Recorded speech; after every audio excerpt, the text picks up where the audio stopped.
Janice, I think maybe... What? No, I was going to say something, but I think I shouldn't. What? No, I don't want to get into an argument with you. Give me a break, for God's sake. I always want to know what you're thinking. It's very important to me. I sort of feel like, I mean, I'm sure I'll feel differently in a couple of weeks or months more than weeks, but right now I feel like you're kind of trashing Phil a little unnecessarily, being a little harsh, you know? And what?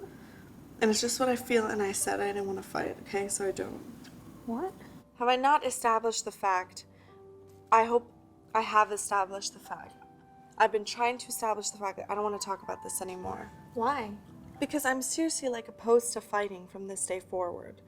All this screaming just gets me nowhere, makes me want to drink Drano, put my hand in a garbage disposal and stick a fork in my eye. We're not fighting. That's easy for you to say, but I am in my heart so sick of everybody just shitting on me for trying to live my pathetic little life and fulfill a few of my ridiculous, I know they are, dreams. But if I've wanted something and it's in my head, like, what am I supposed to do? I can't help how I feel. Just because someone is trying to point out something you might otherwise try and avoid does not mean they're fighting with you. Well, I think you are. Can I tell you something? I think you're trying to see how far you can push what is your own personal, individual animosity about Bill. And so you're just using this as an opportunity.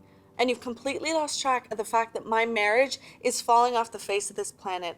And all this has nothing to do with me because I don't hate him. You hate him. You're the one who whacked around, in case you've forgotten. I'm just saying, good riddance. Well, That's all say I'm it saying. nicer. Wait a second. That's all I'm asking. What are you asking? For me to say good riddance nicer? You're so goddamn judgmental, Janice. I can't stand it. I feel like you think everything I say is stupid and everything I think and everything I do is... And you think my hair is stupid and my house and my furniture, and you think my husband is stupid. Your husband is stupid. And I just feel you looking around at all of my stuff. Might as well come out of a backed up sewer the way you look at it. But you asked me to replace anything that clashed or lacked pizzazz. Because that's you what are you asked so me to do. goddamn What? self-centered, I told you. What? I knew it was what you wanted to hear. You lied. You lied to me. No. If it's not true, it's a lie. I have lied. You placated me. That's what you're saying. It's true, I admire your taste in things like clothes and furniture, but I'm just saying I like some of the things I picked out myself. Not these. You're not saying like this. You're fighting me. You're mocking me. You're belittling me. And if everybody just doesn't stop shitting on me, I'm gonna kill myself. Don't start that. Because I can't stand it. Don't waste your personalized, mammogrammed, Mammogrammed? monogrammed manipulations on me, okay? Save them for Phil. Shut up. Because I've had enough of your suicidal razzle-dazzle. I have my own. I'm getting so sick of your so-called jokes at the expense of what is for me the desperation of my entire little life, okay? What I'm sick of is being over-identified with you. It's ruining my life. I mean, maybe my shrink is right. Maybe I need a break from all this. Your shrink. Ugh.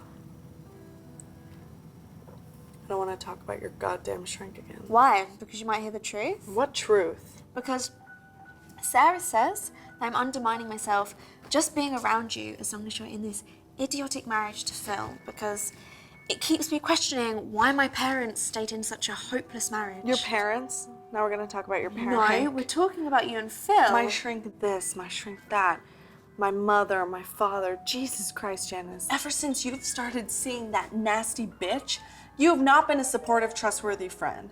You've become someone that another person needs to think twice about whether they can handle your so-called affection. That's not true. As if I never had to put up with your endless tale of woe from the land of barbarian surfers. That was a long time ago. But I put up with it, didn't I?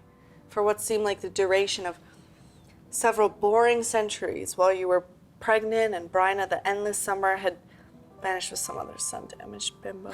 You're not seriously comparing Brian to Phil. No, I'm not. Brian was boring. Brian was gorgeous. He was fascinating and gorgeous. He was also made out of the spare parts of some abandoned space project with a prick for a brain. You know what, Susie? Next time I bore you with me and my concerns, don't humiliate me by not telling me, okay? But I did tell you. That's all we did. But you resented it. You resented talking about me and you wanted to be talking about No. you. Yes, that's what we were saying. You don't even know what What you're I'm saying is that you're undermining me. Undermining my hopes and hurting my feelings. When have I ever undermined you? You've undermined me by undermining me, the way you naturally and thoughtlessly undermine me with everything I wanted with Phil and my desire to have a baby. By offering you some healthy advice? What healthy advice?